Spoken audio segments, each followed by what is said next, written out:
নমস্কার, চলে এসেছি শ্যামল মোবাইল পোস্ট অফিস মোড় ব্রাঞ্চ থেকে। আর শ্যামল মোবাইল পোস্ট অফিস মোড় ব্রাঞ্চে কিন্তু চলছে এক সপ্তাহব্যাপী রথযাত্রা স্পেশাল অফার। এই রথযাত্রা স্পেশাল অফারে কিন্তু বহু কাস্টমাররা নিজেদের পছন্দের, নিজেদের স্বপ্নের ফোন কিন্তু পারচেজ করে নেবে।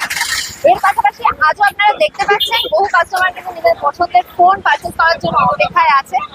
এখানে আমরা কিন্তু পেয়ে গেছি আমাদের বহু পুরনো একজন সাথে থাকার সঙ্গে স্যার কিন্তু দুটো মোবাইল একসাথে পারচেজ করেছে, আপনাদের দেখিয়ে দেবো।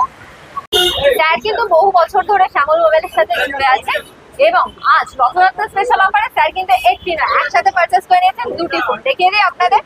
স্যার নিয়েছেন Oppo new launching product Oppo H3 Pro এবং রেডমি 13C 5G ফোন, দুটোই 5G ফোন। তো স্যারের থেকে আমরা জেনে নেবো স্যার নতুন ফোন শ্যামল মোবাইলের তরফ থেকে নিয়ে কেমন লাগছে। খুব ভালো। এর পাশাপাশি আমরা জেনে নেবো যে স্যারের এটা শ্যামল মোবাইল থেকে কত নম্বর ফোন। এটা মোটামুটি 6-7টা হয়ে গেল।